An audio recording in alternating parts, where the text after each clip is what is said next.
الله وحده والصلاة والسلام على من لا نبي بعده ربي يسر ولا تعسر وتمم بالخير. قال تعالى في كلامه المجيد وذكر فإن الذكرى تنفع المؤمنين. صدق الله مولانا العظيم. اللهم صل على محمد وعلى آل محمد كما صليت على إبراهيم وعلى آل إبراهيم إنك حميد مجيد.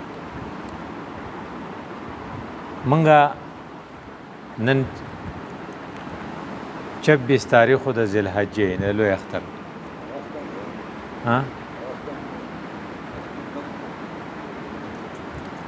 تر نږدې شي تاسو را نږدې شئ نو را نږدې د ذوالحجې شپږشتم تاریخ و نو 3 ورځې پس په د محرم میاشت شروع شي نو بل هجری سال دا اوس 1447 دی نو 1448 پشي منګه په دې اردو کې یو ټکی وایي سال ګیرا دا ګیرا چې دی کو فرض کته غوټي ته وایي کنه نو دا دې سال سره به غبل سال مونږ غوټه کو نو موږ بیا وی چې هپی نیو ایئر خو په حقیقت کې دا چرګې خېته لري کا سال गिरा یعنی हमारी जिंदगी का एक साल गिर गया حقیقی خبره خدا ده کنه نو دا سال गिरा نه سال गिरा ده یعنی हमारी जिंदगी का एक साल गिर गया نو کوم مرګ ته فرض کا 3 کاله نږدې جو 2 کاله پاتې شو او کو سلور کالو جو 3 پاتې شو نو په دې باندې هپی نیو ایئر په ځای باندې پکار د چې سړی ریالټي او د حقیقت مظاهره وکي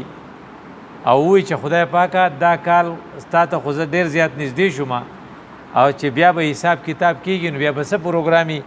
نو دا غې نه وېریږي او خپل سیستم د ټیکولو کوشش وکي دا د خيار سړی نه خلا اصل کې یو شی چې کوم د الله تعالی په کتاب کې آیا د الله تعالی په قانون کې دی هغه دا دی چې هر کار به قرباني غواړي او کم خلق چې قرباني ته تیار نه داغي زندگی نه نصیب کیږي ګوره ترجمان القرآن یو رساله ده د جون کتا چرته ترجمان القرآن وکړه دی جون نو پاغه کې یو فارموله خولې ده زنده رهنے اور زندوں کی طرح زندگی گزارنے کا حق صرف اسی کو ہے جو حق کے خاطر جان دینے کے لیے تیار ہو زندہ رہنے اور زندوں کی طرح زندگی گزارنے کا حق صرف ان لوگوں کے لیے ہے جو حق کی خاطر قربانی دینے کے لیے تیار ہو اور د دې وسنې مثال چې د ایران دی او یا فلسطین حماس دی وہ قربانی کے لیے تیار ہیں اس لیے ان کے لیے زندہ رہنے کا حق ہے او تب حیران شي چې هغه ایران چې هم د مسلمانانو بدی شي وای دا شیعاګان دي هم د کافرانو بدی شي وای دا ایرانیان دي هغه نن د امریکای سره د ټرمپ سره په یو لیول خبرې کوي دا ولې زندہ رہنے کا حق ان کو ہے جو قربانی کے لیے تیار ہے او دویمه خبره پکې دالی کړی دا جو حق کے خاطر جان دینے کے لیے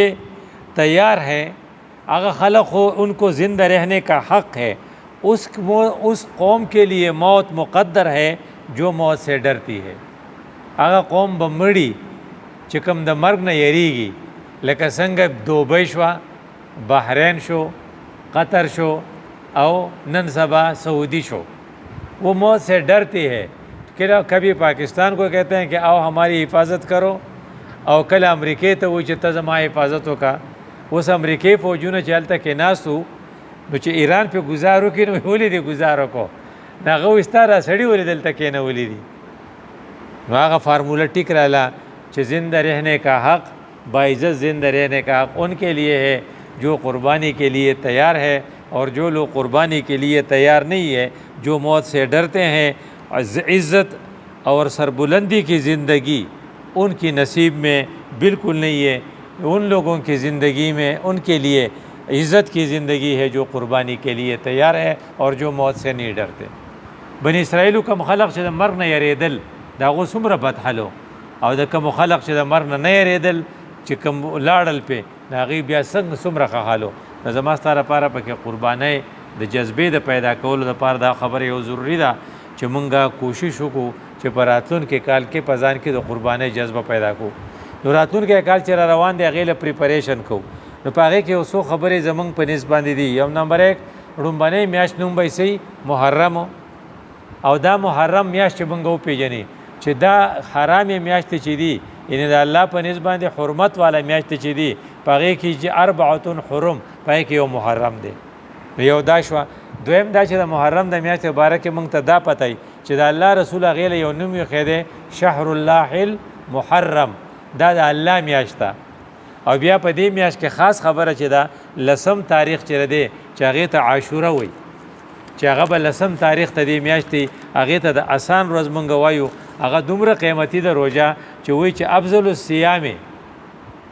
بهترین روژه بعد رمضان، پس ته رمضان نه، یعنې د رمضان روژې خو ډېرې قیمتي دي، خو د رمضان د روژې نه پس چې کومه روژه ډېره قیمتي ده هغه شهر الله المحرم، هغه د محرم په میاشت کې ده. نو د عاشورې روژه نیول. بیا د عاشورې د روژې په باره کې چې رسول الله صلی الله علیه وسلم ما ته یو چل ښیي چې په نیکۍ کې به هم د یهودو سره مشابهت نه کوې، چې کله د الله رسول ته پته ولګېده چې دا روژه دا خلق نسی د موسی علیه السلام د وجې نه، نو رسول الله صلی الله علیه وسلم وی نحن احق بموسی، موږ د موسی سره زیات حقدار یو د دې په مقابله کې. خو دې په 10 تاریخ روژه نیسي، نو په دې کې موږ لږ چینج راولو، موږ به په 9 په 10 دواړه نیسو، یا به 10 یا 11 دواړه نیسو چې د دې سره مشابهت را نشي. نو د کفارو سره مشابهت په الله په رسول دوره بد لګېده چې په نیکۍ کې ورسره مشابهت نه کوي. چوتې ده. دویمه دا چې عاشوره ورته وایي، عاشوره یوه ورځ ده 10 د محرم، دا د پوخانه مشهوره وه د رسول الله صلی الله علیه وسلم د راتلو نه مخکې، یعنې په دې کې چې کومه ورځ را روانه ده دا د پوخانه مشهوره وه. خو چونکې په دې کې امام حسین شهید شو، د امام حسین هغه شهادت د هر څه پټ کړل.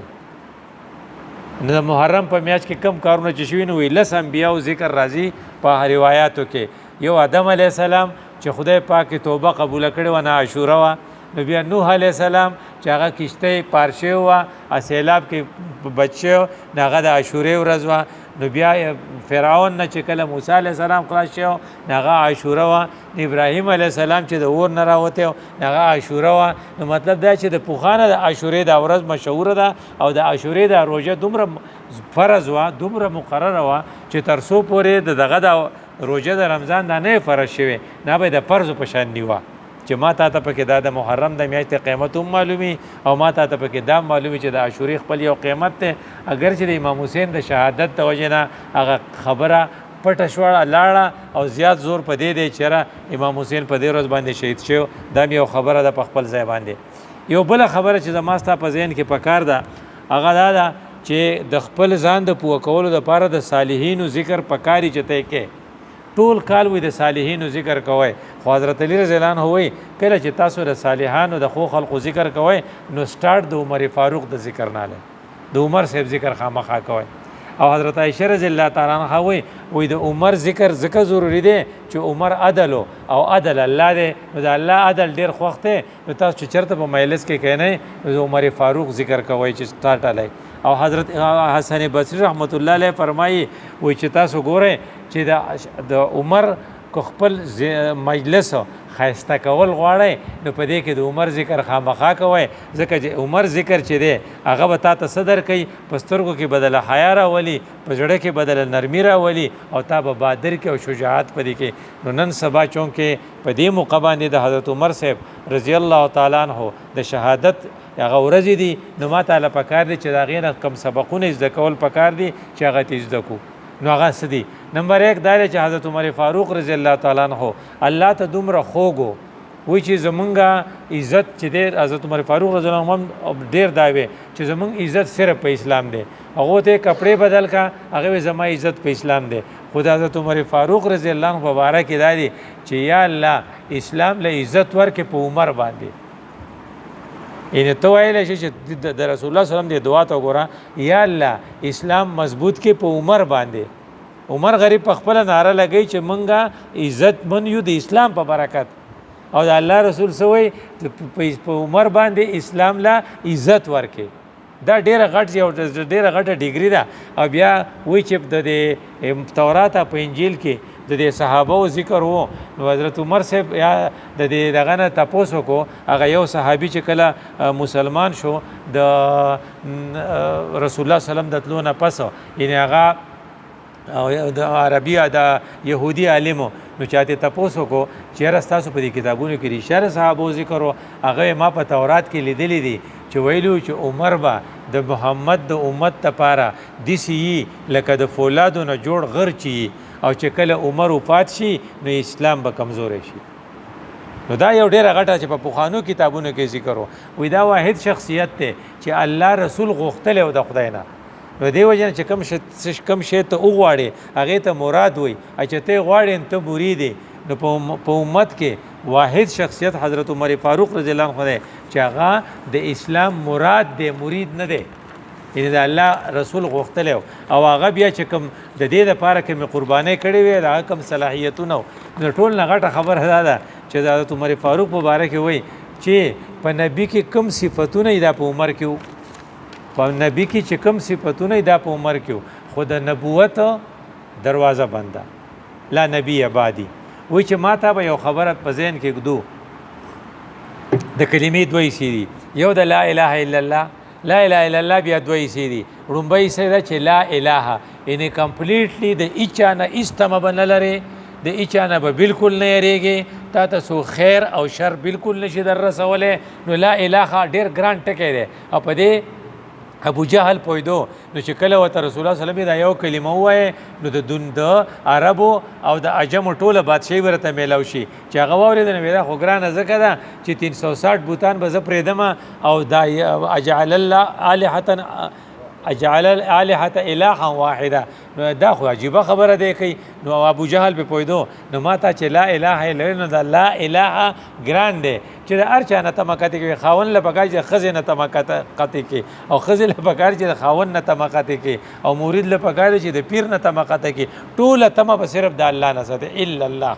خو بیا ورپسې بل دی محمد رسول الله محمد رسول الله دو مطلب دی یو دا چې ته کم کار کوي چې هغه د پیغمبر په طریقې او دویم دا چې پیغمبر اعلان کړو لا نبی دا سر تاسو وای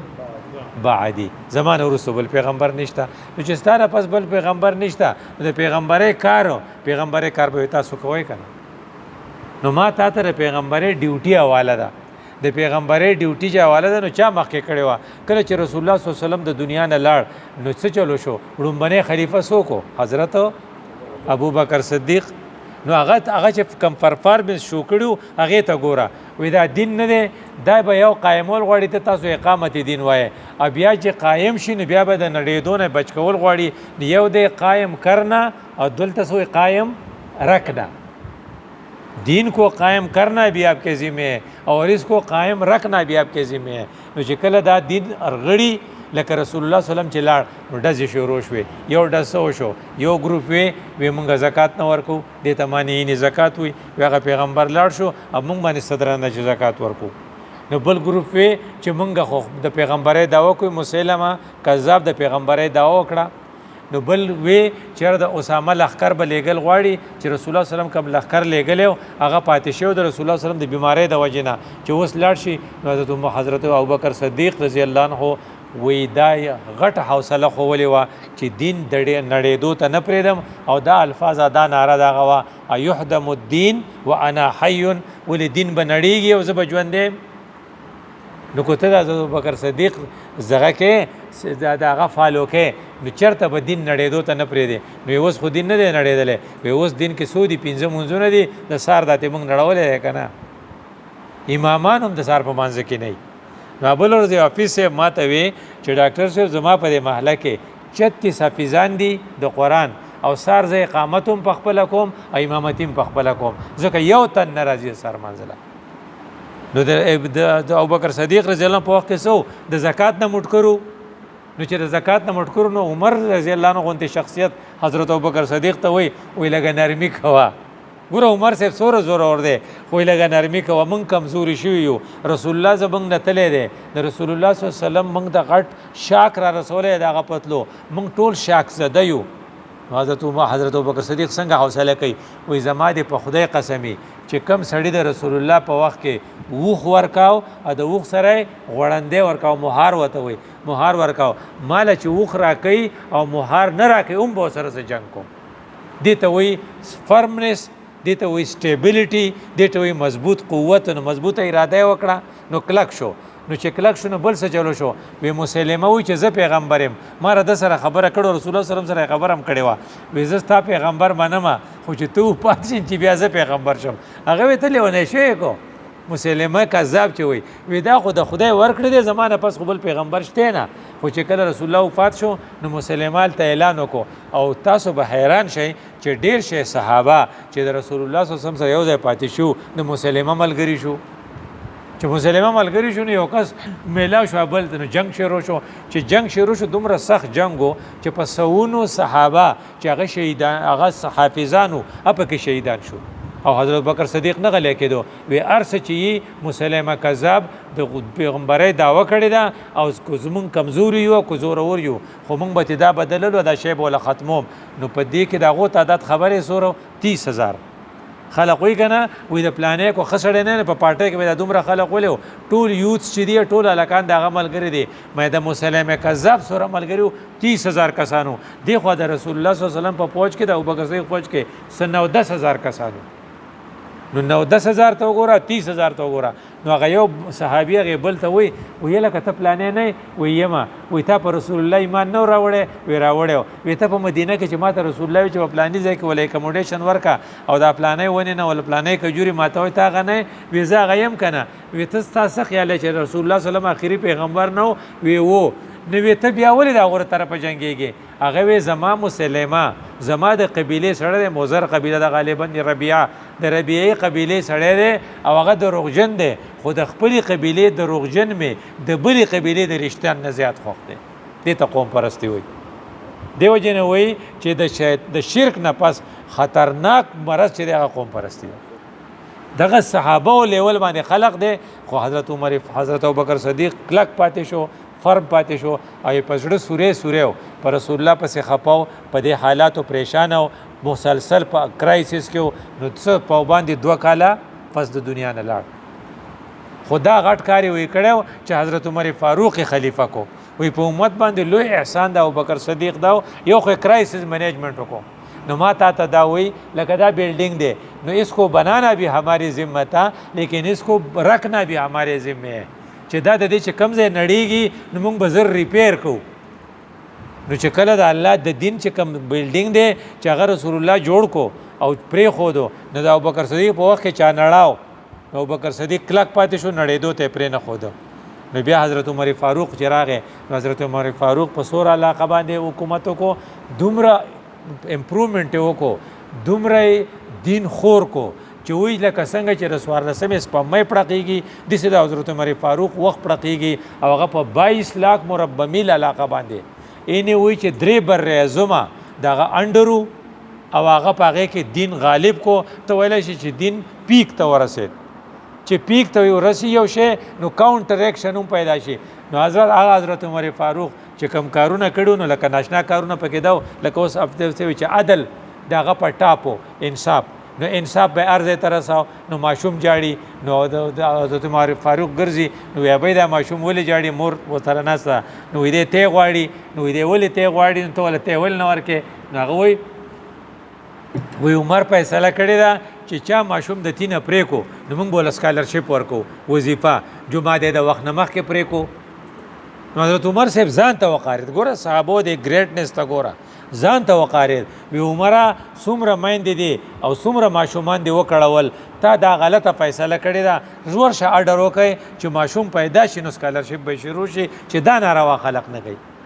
نو باباجي دی بوډا سړی دی غیر مسلم دی نو ګرځي نو چکچ کولو سره سوال کوي نو عمر صاحب ورته وایي باباجي ته په دې سپینه ګیره ولې سوال کوې نو هغه وایي زه ذمي یم ذمي دی ته وایي چې هغه اسلامي حکومت ته ټیکس ورکوي نو پخوا زه هلک وم نو ما مزدوري کوله ګټل مې اوس زه بوډا یم نو مزدوري کولی نه شم څوک مې شتی نه نه مې زوی شتی نه مې رور شتی چې هغه مې هیلپ وکړي او حکومت ټیکس غواړي نو چې سوال نه کم نو څه چلو کم عمر صاحب بیا ځان ته وقارېد وی عمره چې کم سړي دا ځان ته وایي چې کم سړي خپله ځواني ستا د حکومت دپاره وقف کړې وه نن ستا د قانون سازۍ د وجې نه په ځان کرټیسیزم کوي نن ستا د قانون د وجې نه هغه په سپینه ګیره لګیا دی او سوال کوي نو وینا یې وکړه چې پس له دې نه به بوډاګانو نه ټیکس موږ نه اخلو خو بیا ګوره سختنیس هر شي ته ګوري وایي چې ستا یو گورنر دی اخر علي ګور شاه خو نشته وایي ستا یو گورنر دی شاعر دی او خواږه شعرونه وایي حضرت عمر صاحب سره چلو کو راوی غوښته ورته یې ما اورېدلي چې عمر غوندې سړی راوغواړي هغه غریب خو په ځان نه پوهېدو وایي ما ته یو څو شعرونه ووایه یاره چې هغه ویلي دي عمر صاحب ته ویری ګوډ او ډېر ښه دی او ویل ډن او دا خو دې زبردست وکړې جو خوشحاله شو هلک ساعت پسې نوټیفیکیشن وکړو چې شاعران چې دي په هوا کې او ګورنري چې دا ګراوند ریالټي ده نو ته ما نن د ګورنرۍ نه برخاست کړې یعنی چې دومره فرمي او سټینډرډ کار کوي نو حضرت عمر صاحب ته چا پته ولګېده چې ستا د گورنر یو ځای دی او د یو غریب سړي زویو سره په لارې کې مقابله کوله په لارې باندې په دغه کې په کریس کې نو د هغه ګوړه وه د ګوړه وه نو د دواړو دغه چې دي اسونه هغه د یو بل نه ځغلول نو هغې غریب ته وګټله نو دا خو بیا لکه یوازې خو لکه دغه دې نه دي که نه په دې سن کې چې دا کوم وډېرهګانو او غریب سړی بیا وواجو جو هغه هم را د وډېره په شان خوی کړی جو غریب سړی والی دی جو هغه په حضرت عمر صاحب پسې راغلی چې زه یې ووخلم هلکه وایي دا تا ولې وخو او جو حضرت عمر صاحب راغوښتی ګورنر صاحب ورسره هم دی دا ګورنر وړوکی سړی نه دی دا د رسول الله صحابي دی دا فاتح مصر دی او هغه زوی دی او په مینا کې راوغوښتو وی تا ولې دی وخو نو هغه وی چې زما نه ولې زما کې کو هله ویله وړې وله ورکو وی دی اوس دومره ووخه لکه څومره چې ته وخلې او یو څو ډبه د دې پلار نه وباسه چې دې د دغه نه د ذهن نه دا خبره وځي د عمر فاروق د دغه وجې نه وایي چې عمر فاروق چمکتا هوا ستاره ده نو چې دا ته ځان نه هېر نه کړې دغه حضرت عمر صاحب بیا کېږي که نه ځان ته به قارېدو نو وی دا یو رول یې رخ کړو چې په مدینه کې بغیر سړی نه وي زمونږ سیکرټ او زمونږ راز به بار ته ځي نو مسلمانانو علاوه بل څوک به نه نو یو مصري پکې پیدا شو دا مصري څوک دی دا چې دی ابولولو نومې دی نو دی لرونه ښه تېروي دی تورې ښې تېروي دی تبرونه ښه تېروي او چې په مدینه کې به هغه د لیول څوک نه نو مغیره ابن شعبه رضی الله عنه یو صحابي دی هغه ته عمره که دا مصري موږ راولو نو ښه کار به وکړي نو هغه مغیره زمونږ د مسلمانانو سیکرټ به وټ شي او ښه داره چې دی بار شي وی دا حضرت عمر صاحب چې کوم کارونه کړي دي که نه په دې کې په خپله به هغه ځان ته وقارېد چې دا مې ولې کول نو ایران دغه فتح کړی نو ایران ټول خلق یا مسلمانان شو یا ځغلولي وو هغه کسان یو هرمزان یو گورنر پکې پاتې شو هغه گورنر دی گرفتار کو نو اوس په وجني نو هغه گورنر چالاکو نو هغه راپیدو حضرت عمر صاحب ته اوبه راکړه ګوره اوس دا ټکنیکل لږه غوندې خبره ده خو نقصان یې څومره وشو نو حضرت عمر صاحب یې اوبه وله ورکړی جو خو د بلا بچی هغه وی ته به ما چېرته ووژنې د دې اوبو رسکلو نه مخکې جو هغه وی نه دی وژنم نو زما سره لوز وکړه وی لوز مې کړی چې تر څو پورې دې دا اوبه نه څښلي نو زه دې نه وژنم دا اوس ګورنر صاحب دی د ایران والا خلک اوس هم تکړه دی پوخا هم تکړه جو هغه اوبه توی کړې ویډ اوس کمی نه جو ستا خو واده کړې ده جو هرمزان بچ شو چې بچ شو نو اوس افټر افیکټس ته ګوره او خالمي بس کوي لکه ته اوس هر څومره لکه یو سړی دی ته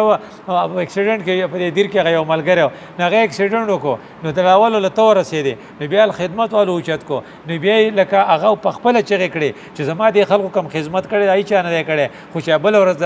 د الخدمت په مشر پسې کمې خبرې کولې نو هغه ځکه چې هغه خپل اصل چې دی هغه خو ښکاره کوي که نه نو هرمزانو خپل اصل ښکاره کو نو بیا یې دغه سړی لمسولی چې دغه مصري چې راوستو په دغه کې دی په مدینه کې اوس حضرت عمر صاحب ښه مغیره ته وی مغیره ابن شعبه ته چې ګورې دا سړی راپسې مه راوله خو اوس ما ته پې خوشحاله یو تبرونه راله تېروي او ښه تکړه سړی دی یو راغی چې عمر صاحب ته شکایت وکړو وی پلانې پیسې نه راکوي وی ولې وی ما ولا تبر تیر کړي یا ما ولا چاکو تیر کړي وی 100 پیسې وی 2 روپۍ راکې لکه دغه وخت مناسب چې سوي او لکه زوام چې ډېر راکړي عمر صاحب ته صرف دا وی دغه دی پوره دی کنه وی ښا جو پړه کې ناستو نو پرونه ورځ 26 تاریخ یا نه ورځ 26 تاریخ په سیل حج باندې سار په مانزه په وخت کې راغې عمر صاحب امامتي کوله په دې ځای کې وو اقي سړی چې په دې ځای کې وو نو کلمې تر وته اوس ګوره حضرت عمر صاحب چې کله پرې وته نو شاته څوک ولاړ دي کم صحابه چې دي نو عبدالرحمن ابن عوف رضی الله عنه نو دا اصول دي اصول په فالو کېوا تو اوس وای چې لکه حضرت عمر صاحب پروت دی نو تله موز به کې را چاروسته ما ته خو بدی سی وایو او وینا مونږ به کې راوسته مونږ به کې نه عبدالرحمن ابن عوف مخ شو چې مخ شو نو مونږ وکړو نو عمر صاحب په دغه حالت کې تاسو کوي وای مونږ چا وکړو وی عبدالرحمن نو بیا وی عبدالرحمن خو د صورتونه وای وینا نه لاندو وی لکه عبدالرحمن ابن عوف حالت ته قتل نو بیا وی چا والم وی ابو لؤلؤ وی کمو وی غیر مسلم وی او وی مغیره ابن شعبہ یخ شو اس کا دل ٹھنڈا ہو گیا ما ته ویلو کنه بیا ابو لؤلؤ وی شکر د خدایا چې مسلمان نه موجله او د دعا غوښتلې و چې خدای شهادت مر راکې خو مدینه کې راکې نو خلق بوتاریانو چې د عمر سوی شهادت خو په دغه کې په میدان جنگ کې او دا خو لکه سیټي ده نو په دې کې بس یو هغه ولا شو نو درې سلور ورځې پروتو نو په دغه درې سلور ورځو کې یکم محرم لکه چې په 26 او زخمی شي نو 27 وي 28 وي نو 29 وي یا 32 نو یکم محرم ته بیا د وفات شو د پدې ورځو کې چا کم کارونه وکړل نو یو حصے ګوره اجازه ته ګوره عمر به فالو کې وې دا سکندینیوین کنټریز چې دي کنه پدې کې انصاف ډېر دی پدې کې ټول خلک خوشاله دا کم خلک چې ډنمارک وغیرہ چې دي نو هغه کې هغه وی چې وی ار فالوینګ عمریان لاز موږ د عمر قانون فالو کو کفار لکه چې دا ګاندھی چې راغلی او په علیګړ یونیورسيټي ته په خپل وخت کې هندو هغه وی زه خو تاسو تاریانم په تاسو کې عمر د ابوبکر په شان سړی نشته مسلمانانو خو په عمر په ابوبکر ګټه کې دا ګاندھی زماستا په باره کې وای نو هغه چې کله عمر صاحب چې دی هغه د انصاف خبره کوي نو هغه وای چې هغه عمر صاحب چې هغه د هرمزان گورنر نو هغه سره شون چې هغه کله دا کون دی سوی وای چې دغه خپل بچی ته عبد الله ابن عمر ته چې یو خبر ارته کوم چې زه وفات شمه نو زما په جنازه کې به حذیفه ابن یمان سیکه حذیفه ابن یمان ته رسول الله صلی الله علیه وسلم په پټه ویلی دي چې پلانې منافق ته پلانې منافق ته پلانې منافق ته نو حذیفه هغه جنازې لنزي نو کو زما جنازې لرانه غي نزو بیا منافق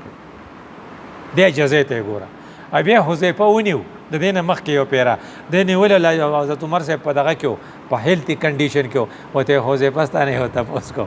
وی پلانې مړ د جنازې لزو جو حذیفه نه ته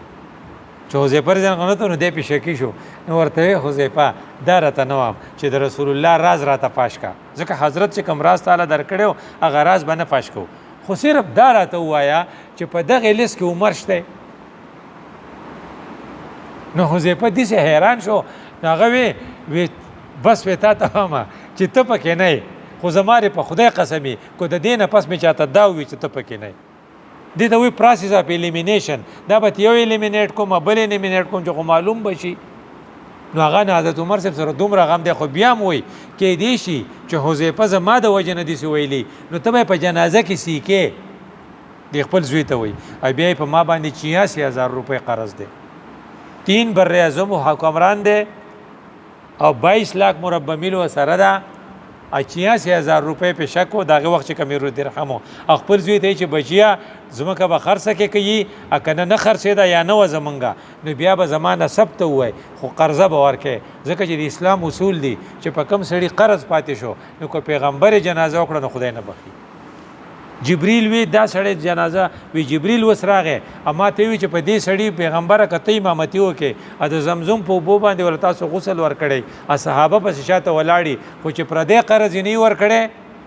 نو خدای یې نه بخي نو وسلو علی صاحبکم تاسو په خپل جنازه والو ګوره زه خو نه کوم نو ځکه حضرت عمر صاحب ګوره هغه دا خیال کوي چې زما نو دا څه نه چې ما پسې بس الوختمه کوي اپ ما پسې بالواګانې په خوي دا نه وي دا وی چې 86000 روپے بلاول ور کوي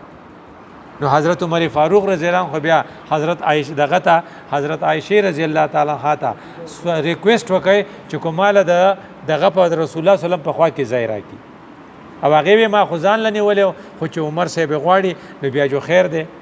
نو په دې طریقه باندې وی چې عمر صاحب چې کوم سیستم کړو چې په دې وخت ته یاد شي نو د عمر صاحب د یادېدو لپاره 26 ذل حج باندې زخمی شو په یکم محرم باندې شهید شو او بیا د عمر صاحب یو بل شوقو شوق دا چې د رسول الله صلی الله علیه وسلم چې کوم خلیفګان او صحابه دي نو هغه د رسول الله پرشته کې لکه حضرت علی رضی الله عنه زومو او حضرت عثمان رضی الله عنه ډبل زومو ذنورین وته وي دوه لونه ولا ور کړی وي نو دی وی چې زم شوي نو سچل خو جوړیږي نه نو د علی رضی الله عنه ته وی چې د فاطمه لور ده د امام حسین خور ده چې دا مال راکې چې زه په زمانو کې راشم نو اوس کم خلق چې د شیعاګانو په سیر شکل کې هغه د عمر صاحب خلاف دی نو ویل حضرت عمر صاحب خو د حضرت علی لور غوښتي وا او هغه بیا په هغه زمانو په هغه لس کې راغی د امام حسین خور چې دا په حضرت عمر صاحب باندې ناشته وا او بیا بل چې ماته ته د نوې کال برا یادې هغه په لسم تاریخ د امام حسین شهادت و ځکه حضرت عمر صاحب د اسلام چې دی د پیک ته ورساو پړق وکړو امارت ټیک شو اوس امارت چې را غورځي سو نو د حضرت امام حسین په وخت کې د امارت تر غورځېدو سازش شروع حضرت امیر معاویه رضی الله عنه چې خپل زوی یزید دغه کو خلیفہ کو عادتم دغه صحابي هغه ډیرو خيارو نو هغه به مشورې ورکولې نو مغیره ابن شعبه رضی الله عنه ته وی چې ستانه مخکې د علی حکومت او د علی رضی الله عنه نو د علی رضی الله عنه په حکومت کې دومره کرایسیس وو چې 1 लाख صحابه پکې شهیدان شو جنگ صفین او جنگ جمل جګړې ډېرې زیاتې وي نو چې کله علی رضی الله عنه شهید شو نو امام حسن د حضرت علی رضی الله عنه دوه زامن دي یو امام حسن دی ابل امام حسین دی نو ګوره د دې خوینو ته ګوره امام حسین اګریسیو دی اګریسیو باز سړی کنه او امام حسن ډیفنسیو دی امام حسن کې دفاع ده او صبر ده او امام حسین رضی الله عنه رسول الله صلی الله علیه وسلم ډیر مینده جهاد جنت سرداران دي یو پیره ہوتے وي امام حسین ته رضی الله تعالی عنہ رسول الله صلی الله علیه وسلم وي ته غوړای که زه غوړم ګوروس ته غوړای که زه غوړم امام حسین ته وي زه غوړم نغه ورته وی دلیل رسول الله صلی الله علیه وسلم سره ټوکه کوي او دلیل صحابه ته وګ دي وي زما په شان نکستا شته لکه ته زما نکي زما په شان نیکه خوستان نشته نو رسول الله مسکه چې صحابه ته وي چې امام حسین ته ګوره کنه نو دا امام حسین اکټیو دی د اګریسیو دی امام حسن چې کله شپږ میاشتې حکومت وکړو نو چې کله د شپږ میاشتې د هغې دغو سره میلاو کې ابوبکر صدیق 2.5 کاله حضرت عمر فاروق 10 کاله او حضرت عثمان غنی 12 کاله او ورپسې حضرت علی او سو دا چې یو ځای کې نه 30 سال جوړیږي نو حدیثو کې 30 سال دا هغه خلق دی چې د خلفای راشدین وي د امام حسن چې پوه شو چې امام امیر معاویه رضی الله عنه نه رضا کیږي جنگ ته جوړیږي نو په خپل وته پرې خدا ځکه هغه ډیفنس وو خو چې کله خدا پکې وا چې خپل زوی ته بینا واله کې او حضرت عمر معاویه رضی الله عنه ډیر خپل حکومت کو ډیر دغه شدي زموږ د بیړې میړې دریابي دا ترقې دغه په وخت کې شوی وي خو چې کله دغه د وفات وخت راغی نو هغه صحابي وته وي چې دا شی ډیر سموث چلیدو اسنه چې ستاسو د وفات نه پس بیا غوایمه جوړ شي چې کوم د حضرت علی رضی الله عنه په خوا کې وا په وخت کې وا نو خبردای چې ته ځان له جانشین مقرر کې اجودار چې خپل زوی خوخي جو د یزیدی مقرر کو چې یزیدی مقرر کو نو حنب بن قیس او صحابي دی او د حضرت امام امیر معاویه ته ډیر نږدې و لکه دغه سره به غب شپ او نږدې بو هغه ته دا خو د جيبه چلو کو وي ته خبره چې یزید شپې کم ځای کوي او ورځې کم ځای ان داغه د بدعملۍ باندې گواهی ورکړه خو چې کله امام حسین ته اطلاع رااله چې ته اوس بیعت کې په مدینه کې نه غوښه خو نه کوم نو ډټ گیا نو دا چې هغه جینس چې وته وي الته ابوبکر صدیق ویلو ايحدم الدين وانا حي دلته حضرت د امام حسین وي او په دې ټولو صحابو کې سلور ملګری دي د امام حسین رضی الله عنه یو امام دا دوه کشران دي دوه مشران دي مشران هغه چاته وي چې د هجرت نه مخکې پیدا شو په مکه کې هغه څوک عبد الله ابن عباس رضی الله عنه او عبد الله ابن عمر یو د عمر صاحب زوی دی یو د عباس صاحب زوی دی عبد الله ابن عباس ته حبر الامه وي په امت کې د قران مفسر بهترین هغه دی او حضرت عبد الله ابن عمر ته هغه ته د حدیثو ډیر زیاته حدیث هغه نه دي دا دواړه مشران دي او دوه کشران دي یو امام حسین دی او یو د حضرت ابوبکر صدیق نو سید عبد الله ابن زبیر د لور د غاړي دا دواړه زورور دي دی وي مونږ نه منو هغه سلور واړه خو دي هغه دوه مشران دي دوه کشران دي هغه دوه مشران وي چې کار خو غلط شوی دی خو اوس موږ له کمپرومایز پکار دی د خون خرابې نه دا خدا چې زی به دی وي څنګه به ناغي ډراپ شو او دیو جن خلق وی چر دغه مشرانو خبرن منلې وندا چل بنو عبد الله ابن زبیر چې هغه په مکه کې اعلان وکړو چې زبا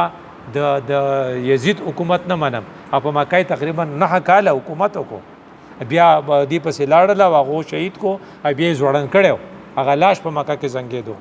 او حضرت امام حسین لاول مکه ته لاړ رضی الله عنه داغه نه پسې کوفه ته لاړ په کوفه کې اوسه د کوفه خلکو هغه ناروا وکړه نو د ما سره پر په کې دا سبق ته چې کلک پاتې کېدل قرباني ورکول دا ضروری دي کې نزي زنده او قوم دا نه خي و چې کله کوفه ته راغې د منځه وخت شو د اوس په کوم وخت کې شهید کړي نو امامتي چې کوي نو ټول مخالفین پسې شاته ولاړو مونږ پسې کاو شمر وغیرہ چې دي آی پسې مونږ کاو او هغه وی چې زمونږ ورونه ستا سره دي خو تورین د هغې سره دي نو اوس هم زمونږ د امت د ټول امت ورونه د چا سره دي حماس سره دي خو توره د چا سره ده د ټرمپ سره ده توره د چا سره ده د يهودي سره ده دا ټول د اردن مونږ اردن ته تلو د اردن خلق په حماس ډیر مین دي سعودي والا چم دعا کوي پټه پټه نو خدای حماس لګاټه ورکه نړونه ټول لاغي سره دي اغه شدغه ده او حضرت امام حسین چې تقریر کاو ناغه ورته وی چې تاسو یې خلقه وی حل من الناس من ينصرنا سوخته چې زما په دې کې امداد وکي او بیا چې کله شهید کېدو نو د مازیګر د منځه وخو په منځه ودرېدو خطبه ما غو اورې دغه مخالفینو چې شهید کا واغې پسې منځم وکړو د دې نه دا پته لګي چې هغه معنی چې دا قصړې ده او چې کله وخره دا وته وي چې رور نوکرای خبره ده منګم دي سوایو دا اف سی وغیرہ چې په ورشي نو یې ډیر خسړې ده زبرګ ده نه بلور دغه یو خبره کوله دا کچې ډاکوان نه دي کچې ډاکوان یو سړی بوله نه بزرګو هغه غریب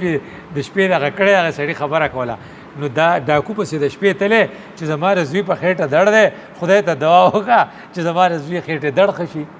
نه غورته وستا دعا قبلېږي نو هغه ته که زما دعا قبلېږي زبتانی وو زبستان اوس خدای خلاص شوی نو ما وی چربانګ را پسې راغله وی هغه وی چې نه د سان د پاره دی نه قبلېږي خو د بل د پاره دی قبلېږي ځکه ډېر خسړې نو لکه د کچې ډاکوم دا مني چې دا خسړې دی نو دغه رنګ دغه د کوفی ډاکوانو دا منله چې د امام حسین خسړې دی خو بیا وسره چې کله هغه په هغه وخت کې په منځه ودرېدو نو زما ستاره پاره پکې دا سبق دی چې په دغه وخت کې امام حسین مون نه قضا کاو نو ما ته چې معمولی واده یا یو دی ګریجن پخ کړي په ورځ مونږ نه کو بلکې مونږ چې د حج نه راشو او خیر علی له خلق راځي نو منزله نه راځو امام حسین په حالت کې مون نه پرخه نو زما ستاره پاره پکې دا سبق دی چې زنده رہنے کے لیے یہ ضروری ہے چې تبا قربانی ورکه د موت نه بنه یریږي کم خلق چې د موت نه یریږي قربانی نه ورکي انکو زنده رہنے کا کوئی حق نہیں ہے نو د زندګۍ لپاره یو طرف ته زما ستاده نوې کال چې راځي یو د عاشورې روزه یو د محرم قیمت او یو د حضرت عمر فاروق هغه عدل او یو د امام حسین قربانی چې دا پزان کې راولو او د الله نه غواړو چې خدای پاک نوې کال زمونږه په خیر تیر کی او اقامت دین کم جدوجہد دوی سي دي یو دین قائمول دي یو بیا قائم دین بچ کول دي یو طرف ته مونږ ته ایشو راکې حضرت عمر فاروق جس نے قائم کیا تھا او بل طرف ته مونږ له مثال راکې امام حسین چې چار غړاو نو ارغختو ته به نه پریدو اقول قولی هذا استغفر الله لي ولكم ولسائر المسلمين